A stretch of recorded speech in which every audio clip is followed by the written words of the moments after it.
சதீஷ், நான் தப்பிச்சு வந்துட்டேமா.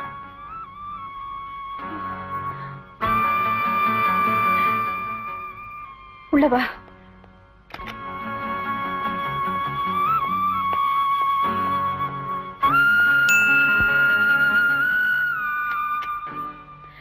வா. என்ன சதீஷ் இப்படி பண்ணிட்ட? வேற என்ன செய்யறது? அப்பா டிஎஸ்பி, அவர்தான் என்ன கொலை குற்றம் சுமத்தி கூண்டுல நிறுத்திட்டாரு. அம்மா நீதிபதி, அவங்களுக்கு கண்ணீர் வடிக்கிறது தவிர என்ன காப்பாத்துறதுக்கு வேற வழியே தெரியல. அதான் என்ன நானே காப்பாத்திக்கிறதுன்னு முடிவுக்கு வந்துட்டேன். கடைசி அவங்கள பார்த்துட்டு போலான்னு வந்திருக்கேன். சதீஷ், ஏற்கனவே உன் மேல சுமத்தப்பட்ட குற்றங்களுக்கு சாட்சி இருக்கோ இல்லையோ, ஆனா இப்ப நீ தப்பிச்சு வந்ததுக்கு சாட்சி நானே இருக்கேன். நான் எங்க அம்மாவை பார்க்க வந்தேன். ஆனா எங்க அம்மா இல்ல. டிஸ்ட்ரிக்ட் ஜட்ஜ் லக்ஷ்மி தான் இருக்காங்க. சோ ஒரு நீதிபதி வீட்டுல குற்றவாளி இருக்கிறது நியாயம் இல்ல. நான் போறேன். சதீஷ், சதீஷ் பிளீஸ், நான் சொல்றது கேளு. பிளீஸ் சதீஷ், இங்க வா. நீ இப்ப எங்கேயும் போக வேண்டாம், இங்கே இரு பிளீஸ். மத்ததெல்லாம் நான் பாத்துக்கிறேன். முதல்ல நீ உட்காரு. நீ இப்ப எங்கேயும் போக கூடாது, ஓகே?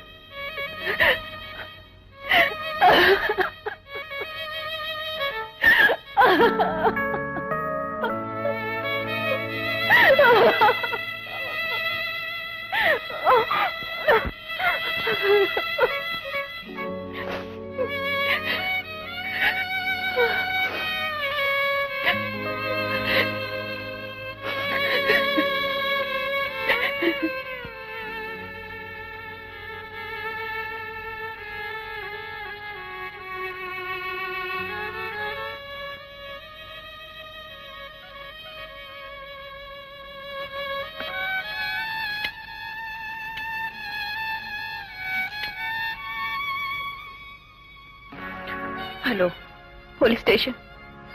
அதுக்கு அவசியம் இல்ல.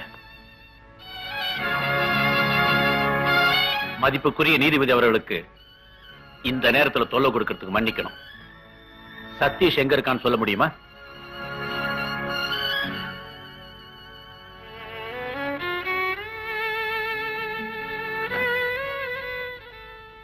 வாங்க.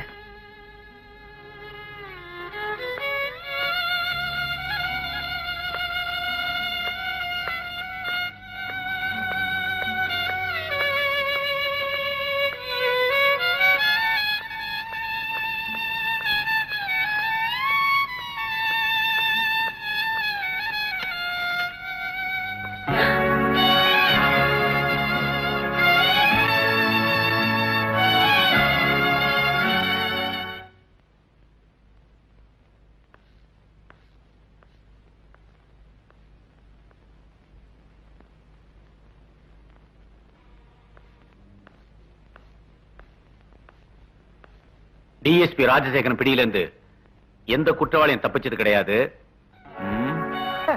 வீடு பூரா ராஜினா கடிதமா இருக்கு. சும்மா ஒரு பொழுதுபோக்குக்காக எழுதி பார்த்தேன். எழுதி பாக்குறதுக்கு என்ன ஸ்ரீராம ஜெயமா? ராஜினாமா கடிதங்க யாரு கையிலாவது கிடைச்சு பேப்பர்காரங்கிட்ட கொடுத்தா உங்க கதி என்ன ஆகுறது? ஒண்ணும் ஆகாது. பேப்பர்ல வரட்டுமே. பரபரப்பா செய்தி வந்தா நமக்கு விளம்பரம் தானே. லைஃப்னா ஒரு த்ரில் இருக்கணும். மே ஐ கம் இன்? த்ரில் வந்தாச்சு. டிஎஸ்பி சார், எங்க வீட்டை மறக்கவே மாட்டீங்களா? மறக்க விட்டா தானே. கம்ப்ளைண்ட் மேல கம்ப்ளைண்ட் வந்துட்டு இருக்கு. எப்படி மறக்கிறது? என்ன கம்ப்ளைண்ட்? ஒரு கம்பெனில இருந்து கான்ட்ராக்ட் வாங்கி தரேன் பணம் வாங்கிருக்கீங்க. பணமும் தரல, கான்ட்ராக்டும் கொடுக்கல, கம்ப்ளைண்ட் பண்ணிருக்கான். எந்த அயோக்கியம் சொன்னது? பாயா அயோக்கியனே வந்திருக்கானா? அடட, நீயா? நம்மாளு. ஏயா நீயே அப்படி செய்யலாமா? பின்ன என்னையா செய்யறது? இல்ல கான்ட்ராக்டும் கிடைக்கல. மேடத்தை பார்த்து நேரடியா நீயே சொல்ல வேண்டியதானே? மேடத்தை பார்த்து பேசலாம்னா பம்பாயில இருக்காங்க, கல்கத்தாவில் இருக்காங்க, டெல்லியில இருக்காங்க. கடைசியில வீட்டுக்குள்ளேயே வச்சுட்டு போய் சொல்றீங்க. டிஎஸ்பி சார், இத பத்தி நீங்க கவலைப்படாதீங்க. இதெல்லாம் பொய்ன்னு நாளைக்கே பத்திரிக்கையில பேட்டி கொடுத்துறோம். பேட்டி கொடுக்கறது இருக்கட்டும், முதல்ல நடங்க. எங்க? போலீஸ் ஸ்டேஷனுக்கு. இவங்களும் தானே? இல்ல, நீங்க மட்டும். கமா மேடம், நான் போறேன். ஜாமீன் எடுக்க ஏற்பாடு பண்ணுங்க. அவசரப்பட்டு வேற யாரையும் வேலைக்கு வச்சிடாதீங்க. பாயா அட்வைஸ் பண்ணிக்கிட்டு இருக்கேன். டக்கு டக்குன்னு மைண்ட் மாறும். லூசு.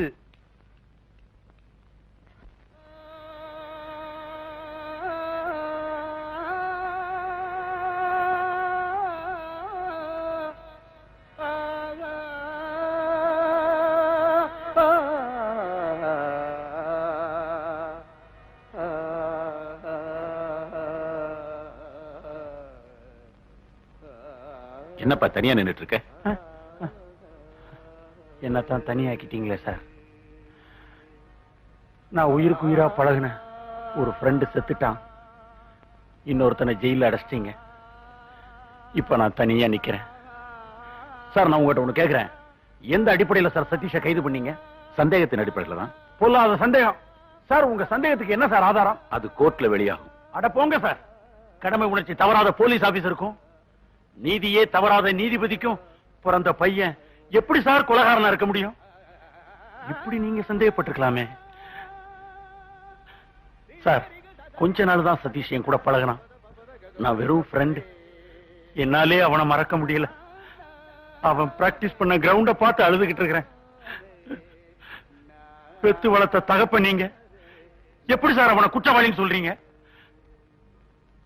ஏன் சார், சந்தர்ப்பங்களும் சாட்சியங்கள் இருந்தா ஒருத்த குற்றவாளி ஆயிடுவானா? உங்களுக்கு எத்தனை சந்தர்ப்ப சாட்சியங்கள் வேணும்? அதை நாமளே உண்டாக்கிட முடியாது. எப்படியோ உங்க பிடியிலிருந்து ஜெயிலிருந்து சதீஷ் தப்பிச்சிட்டான். Thank God. I'm sorry my dear boy. அவன் தப்பிச்சனதும் உண்மைதான். நான் அவனை மறுபடியும் அரெஸ்ட் பண்ணிட்டேன். இப்ப அவன் ஜெயில தான் இருக்கான்.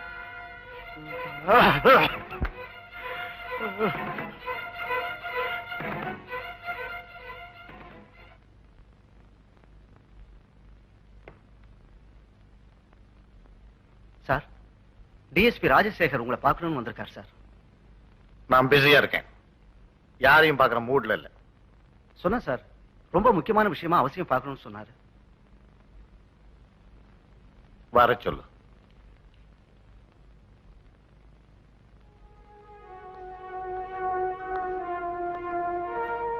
Good evening. Good evening. நான் உங்ககிட்ட கொஞ்சம் பேசணும். இப்ப என் மனநிலை சரியில்லை. வேணும்னா வந்ததுக்கு 2 பேக் ட்ரிங்க்ஸ் சாப்பிட்டு போங்க. தயவு செஞ்சு நான் சொல்றது கேளுங்க. சதீஷ் விஷயமா பேச வந்திருக்கேன். எந்த முறையில? அந்த பையனுக்கு அப்பாங்கிற முறையிலையா, இல்ல இந்த கேஸ நடத்துற அதிகாரிங்கிற முறையிலையா? நீங்க எப்படி வேணாலும் வச்சுங்க. இந்த வழக்குக்கு பின்னால சில உண்மைகள் மறைஞ்சிருக்குன்னு நான் நினைக்கிறேன். விசாரணை எல்லாம் முடிஞ்சு நீதிபதி தீர்ப்பு வழங்கும் போது உங்களுக்கு சந்தேகம் வந்திருக்கு. சில நேரங்கள்ல தீர்ப்பு எழுதின பிறகு கூட உண்மைகள் வெளிவந்திருக்கு. இருக்கலாம். ப்ராசிக்யூஷன் தரப்புல சொல்லப்பட்ட சாட்சியங்களை நான் உண்மையை நினைச்சிட்டு இருந்தேன். இப்போ அதுல எனக்கு சந்தேகம் வந்திருக்கு. இருக்கட்டுமே. உங்க சாட்சிகள் படி சதீஷ் குற்றவாளியும் தண்டிக்கப்பட்டா உங்களுக்கு நல்லதுதானே? உங்களுக்கு பதவி உயர்வு கிடைக்கும், உங்க அந்தஸ்து உயரும். பொண்டாட்டிய நம்பாத புருஷன், மகனை நேசிக்க தெரியாத அப்பன். மிஸ்டர் கிருஷ்ணதாஸ், எப்பவுமே என் மனசாட்சிக்கு விரோதமா நான் எதையுமே செய்ய மாட்டேன். இதை நீங்க ஒத்துக்கிறீங்களோ இல்லையோ அது வேற விஷயம். உண்மையிலேயே சதீஷ் நிரபராதியா இருந்தா அதை நிச்சயமா நிரூபிச்சு காட்டுவேன். Good night. Good night.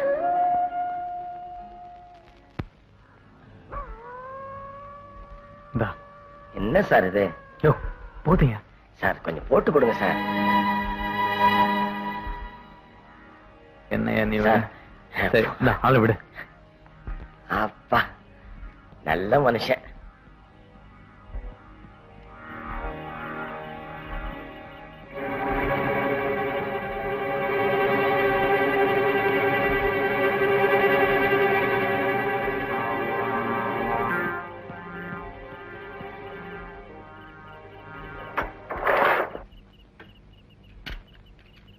Hands up. நான் சந்தேகப்பட்டது சரியா போச்சு. நீ எதுக்கு அந்த வாட்ச்மேனுக்கு பணம் கொடுத்த? Come on. Tell me the truth. உண்மையை சொல்லு. Go. Go. Go. Don't move.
ஏய், துப்பாக்கி என்னதுடா?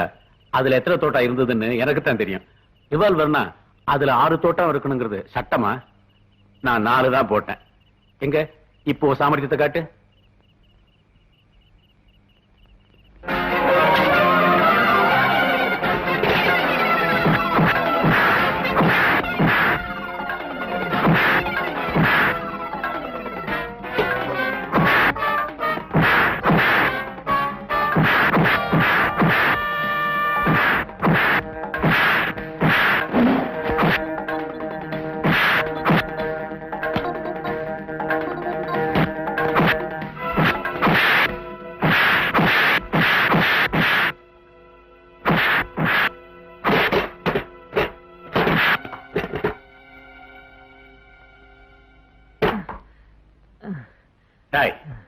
வேணுவோட கொலைக்கும் உனக்கு என்ன சம்பந்தம்? சொல்றா. சொல்லிடுறேன் சார்.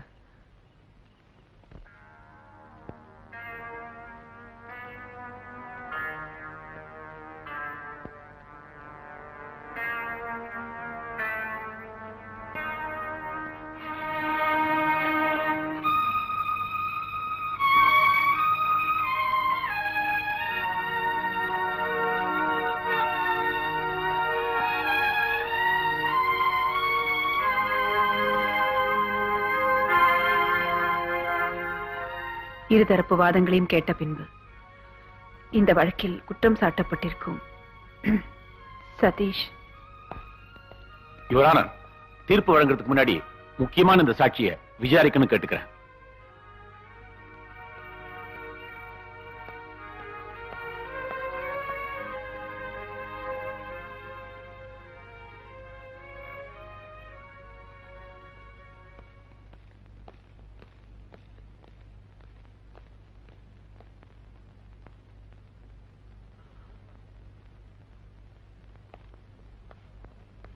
யுவர் ஆனர், இந்த சாட்சியை மறுபடியும் விசாரிக்கிறதுனால உண்மைகள் வெளிவரும்.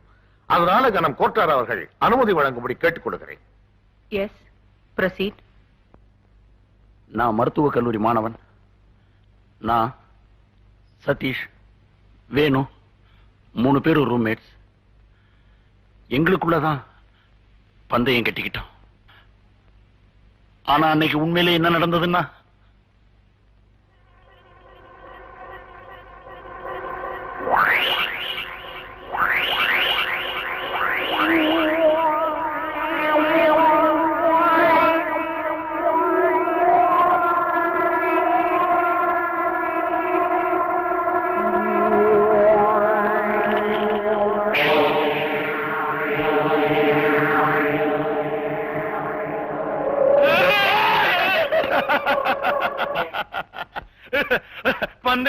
பந்தயம் போடுற ஆளை பாரு, பயந்தாங்குள்ளி பைய.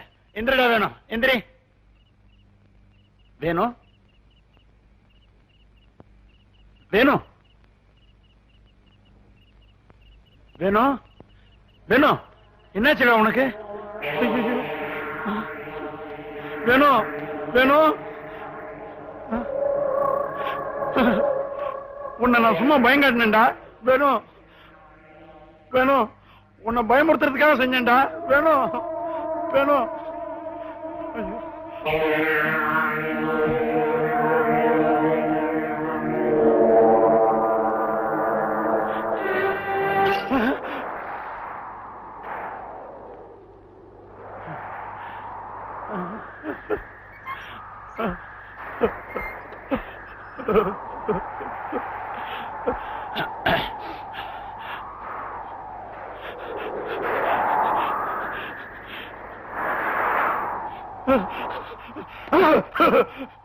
சுந்தர், நீயா? ராஜி, நான் ஒரு தப்பு பண்ணிட்டேன்டா. விஷயம் என்ன, அதை சொல்டா. நானும் சதீஷும் வேணுகிட்ட ஒரு பந்தயம் கட்டியிருந்தோம். சதீஷ் ஒரு புனங்கையில மோதிரத்தை மாட்டணும், அதை வேணு போய் கலட்டிட்டு வரணும்.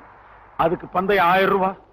எங்க நிஜமாவே மோதிரத்தை கலட்டி 1000 ரூபாயை வாங்கிடுவானோன்னு நினைச்சு பயந்து போய் வீராசாமி புணத்தை அப்புறப்படுத்திட்டு அந்த இடத்துல நான் படுத்திருந்தேன்.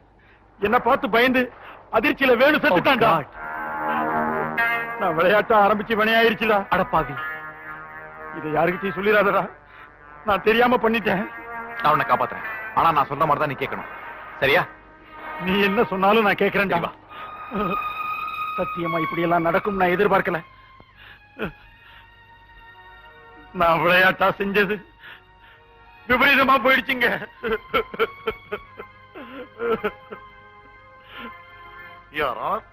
சதீஷ் ஒரு நிரபராதி என்பதை இப்பொழுதாவது நீங்கள் புரிந்து கொள்வீர்கள் என்று நம்புகிறேன். போலீசாரால் ஜோடிக்கப்பட்ட பொய் சாட்சிகளை தூக்கி எறிந்துவிட்டு உண்மை வெளிவந்து விட்டது. 1000 குற்றவாளிகள் விடுவிக்கப்படலாம், ஆனால் ஒரு நிரபராதி தண்டிக்கப்படக்கூடாது என்பதற்காக சதீஷை விடுதலை செய்ய வேண்டுமாய் கனம் கோட்டார் அவர்களை தாழ்மையுடன் கேட்டுக் கொள்கிறேன். கனம் கோட்டார் அவர்களின் மரணத்திற்கு என்ன காரணம் என்று எனக்கு புரியவில்லை.